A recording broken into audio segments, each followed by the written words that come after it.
عزیزان گرامی، آج فہم دین کورس کا چھٹا سبق ہے۔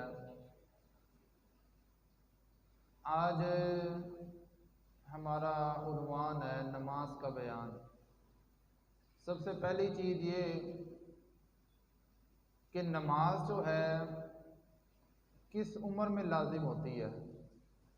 فقہا فرماتے ہیں کہ جب بچہ 7 برس کا ہو جائے تو بچے کو نماز کی تلقین کرنی چاہیے کہ نماز پڑھو، اور پھر جب بچہ 10 برس کا ہو جائے تو والدین کو چاہیے کہ بچے کو سزا بھی دیں اگر بچہ نماز نہیں ادا کرتا، اور پھر جب بچہ بالغ ہو جاتا ہے تو پھر نماز فرض عین ہو جاتی ہے۔ اب بچہ بالغ کس وقت ہوتا ہے؟ بچہ لڑکا جو ہے جب اس میں بلوغت کی علامت ظاہر ہو جائے تو بچہ بالغ ہو جاتا ہے۔ بچے میں بالغ ہونے کی علامت یہ ہوتی ہے کہ بچے کو احتلام آنا شروع ہو جائے تو پھر بچہ بالغ شمار کیا جاتا ہے۔ اسی طرح دو بچیاں ہوتی ہیں، لڑکیاں جو ہوتی ہیں، جب ان میں بلوغت کی علامت پائی جائے تو وہ بالغ ہونے میں شمار ہوتی ہیں۔ بچیوں میں بلوغت کی جو علامت ہے وہ حیض کا آنا ہے۔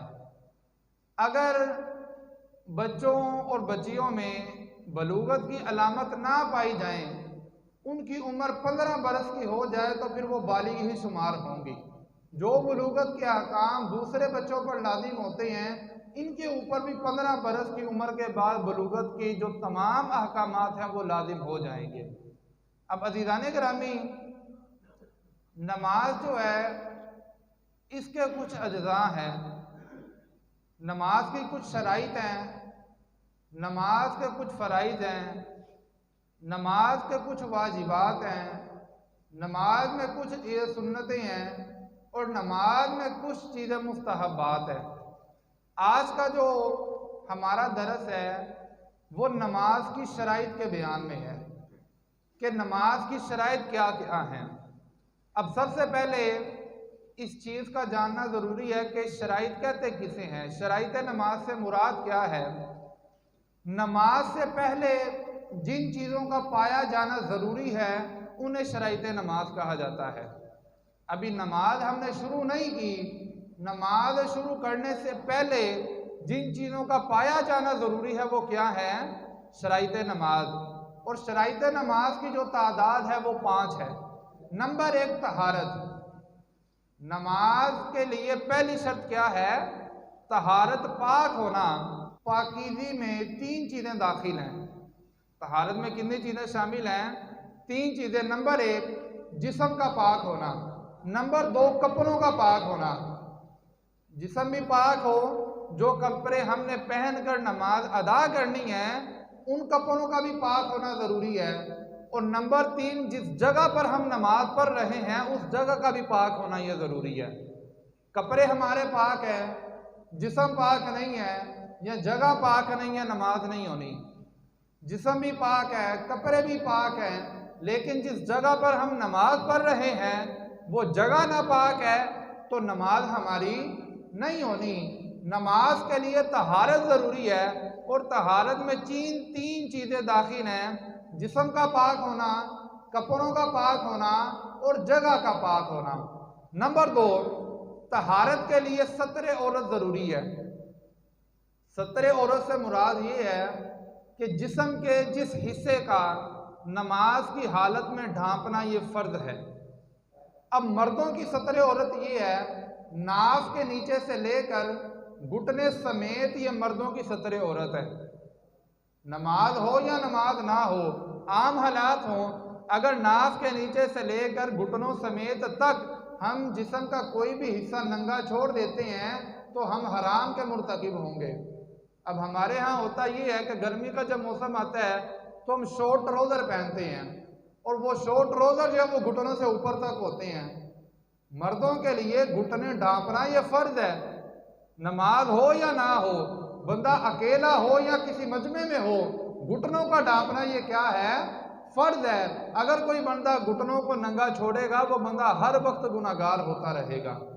لیکن نماز کی حالت میں جب ہم نماز پڑھتے ہیں تو پھر پورے جسم کو ڈھانپنا چاہیے۔ اگر کسی بندے کے پاس اتنے کپڑے نہیں ہیں کہ وہ اپنا مکمل جسم ڈھانپ سکے تو پھر کم از کم اتنا ہونا چاہیے کہ بندہ ناف کے نیچے سے لے کر گھٹنوں کو ڈھانپ سکے۔ لیکن اگر ہمارے پاس مکمل لباس موجود ہے تو اس صورت میں پورا لباس پہن کر نماز پڑھنا یہ کیا ہے؟ ضروری ہے۔ اسی طرح خواتین کے لیے جو ستر عورت ہے، خواتین کا چہرہ، ان کے ہاتھ اور ان کے پاؤں یہ ستر عورت میں داخل نہیں ہے۔ اس کے علاوہ خواتین کا پورا جسم ستر عورت میں داخل ہے۔ نمبر 3، قبلہ رخ ہونا۔ نماز کی تیسری شرط ہے قبلہ رخ ہونا۔ جب ہم نے نماز کا آغاز کرنا ہے، ہمارا جسم بھی پاک ہے، کپڑے بھی پاک ہے، جگہ بھی پاک ہے، ستر عورت بھی ہم نے کیا ہوا ہے۔ نمبر 3، قبلہ کی جانب ہم نے منہ بھی کرنا ہے۔ اگر قبلہ کی جانب ہم منہ نہیں کریں گے تو ہماری نماز نہیں ہونی۔ نمبر 4، نماز کا وقت ہونا۔ مثال کے طور پر فجر کی ہم نے اگر نماز ادا کرنی ہے تو فجر کے وقت کا ہونا یہ ضروری ہے۔ ظہر کی نماز ہم نے پڑھنی ہے، ظہر کے وقت کا ہونا ضروری ہے۔ عصر کی نماز ہم نے پڑھنی ہے، عصر کے وقت کا ہونا ضروری ہے۔ مغرب کی نماز ادا کرنی ہے، مغرب کے وقت کا ہونا ضروری ہے۔ عشاء کی نماز ادا کرنی ہے، عشاء کے وقت کا ہونا ضروری ہے۔ اس طرح نہیں ہو سکتا فجر کا وقت ہے ہم ظہر کی نماز پڑھ لیں، یا ظہر کا وقت ہے ہم عصر کی نماز پڑھنا شروع کر دیں، مغرب کا وقت ہے ہم عشاء کی نماز پڑھنا شروع کر دیں۔ اس طرح نہیں ہو سکتا۔ جس نماز کا وقت ہے وہی نماز ہم نے ادا کرنی ہے۔ یا اس طرح نہیں ہو سکتا کہ ظہر کا وقت ہے تو ہم ظہرین پڑھنا شروع ہو جائیں، ظہر اور عصر کی نماز ہم ظہر کے وقت میں پڑھ لیں، اسی طرح مغربین پڑھ لیں کہ مغرب یا عشاء کے مغرب کا وقت ہے اس میں مغرب کی بھی ہم نماز پڑھ لیں اور عشاء کی بھی نماز پڑھ لیں۔ اس طرح نہیں ہونا۔ نماز کے لیے شرط ہے کہ نماز کا وقت بھی ہو۔ جو نماز ہم نے پڑھنی ہے اس نماز کے وقت کا ہونا یہ کیا ہے؟ ضروری ہے۔ نمبر 5، نیت کا ہونا۔ ہماری نیت بھی ہو کہ ہم نماز پڑھ رہے ہیں۔ کوئی بندہ آیا نیت نہیں کی، اسی طرح تکبیر تحریمہ کہہ کر ہاتھ باندھ لیے، آگے سے نماز کے واجبات، نماز کے فرائض ادا کرنا شروع کر دیے تو اس سے نماز نہیں ہونی۔ بندے کی نیت بھی ہو کہ میں فلاں نماز پڑھ رہا ہوں، مثال کے طور پر فجر کا وقت ہے، اب بندے کی یہ نیت بھی ہو کہ یار میں نے فجر کی نماز ادا کرنی ہے، منہ سے الفاظ ادا کرنا یہ ضروری نہیں ہے، بلکہ مستحب ہے کہ بندہ منہ کے ساتھ بھی الفاظ کو دہرا لے، لیکن نیت کا ہونا یہ ضروری ہے کہ جی میں فجر کی نماز پڑھ رہا ہوں، فجر کے 2 فرائض ہیں، میں فرض ادا کر رہا ہوں۔ اگر امام کے پیچھے پڑھنی ہے تو یہ بھی نیت کرنا ضروری ہے کہ میں اس امام کے پیچھے یہ نماز ادا کر رہا ہوں۔ لیکن اگر ہم نے نیت نہ کی تو ہماری نماز ادا نہیں ہونی۔ یہ 5 چیزیں ہیں جو نماز کے لیے شرائط ہیں، جن کا نماز سے پہلے پایا جانا یہ کیا ہے؟ ضروری ہے۔ اس کے بعد پہلی شرط بیان کی تھی کہ طہارت، جسم کا پاک ہونا، کپڑوں کا پاک ہونا اور جگہ کا پاک ہونا۔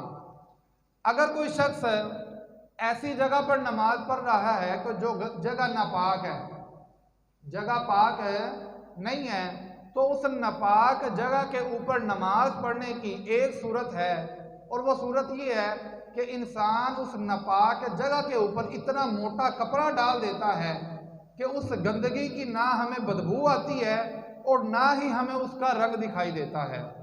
تو اس صورت میں اس ناپاک جگہ کے اوپر موٹا کپڑا ہم بچھا کر نماز ادا کر سکتے ہیں۔ لیکن اگر ہلکا سا ہم نے کپڑا ڈال دیا کہ جی وہ کپڑا بھی ناپاک ہو گیا، ہمیں اس کی بدبو بھی آ رہی ہے، اس کا رنگ بھی دکھائی دے رہا ہے، تو اس صورت میں نماز ادا نہیں ہونی۔ دوسری شرط بیان کی تھی کہ ستر عورت، شرمگاہ کا چھپا ہونا یہ ضروری ہے۔ اعضاء کے علاوہ اگر کسی شخص نے اتنا باریک کپڑا پہن کر نماز ادا کی کہ اس کپڑے کے نیچے سے جسم کی رنگت نظر آتی ہے یا جسم کے بالوں کی سرخی نظر آتی ہے، تو اتنے باریک کپڑے میں بھی نماز ادا نہیں ہونی۔ خواتین نماز ادا کرتی ہیں، دوپٹہ لیا ہوتا ہے سر پر، اگر اتنا باریک دوپٹہ ہے کہ ہمیں دیکھنے سے بالوں کی سرخی نظر آتی ہے، بالوں کا سیاہ رنگ نظر آتا ہے، تو اتنے باریک کپڑے میں نماز ادا نہیں ہونی۔ اسی طرح اگر جسم پہ کپڑے پہنے ہوئے ہیں، مردوں نے چاہ پہنے ہوئے ہیں یا عورت نے پہنے ہوئے ہیں، اگر کپڑے اتنے باریک ہیں کہ جسم کی رنگت نظر آتی ہے یا جسم کے بالوں کی سرخی نظر آتی ہے، تو اتنے باریک کپڑے پہن کر نماز ادا نہیں ہونی۔ اب اگر کسی کو کہا جائے کہ یار تھوڑے موٹے کپڑے پہنو، جسم نظر آ رہا ہے، تمہاری نماز نہیں ہونی، تو ہمارا صرف ایک جواب ہوتا ہے کہ یار اللہ نے قبول کرنی ہے، اللہ قبول کر لے گا۔ عزیزان گرامی، اللہ نے تو قبول کر لینی ہے، لیکن شریعت کے کچھ اصول ہیں، شریعت کے کچھ ضابطے ہیں جو آقا علیہ الصلوۃ والسلام نے مقرر کیے ہیں، ان پر ہمارا عمل یہ کیا ہے؟ ضروری ہے۔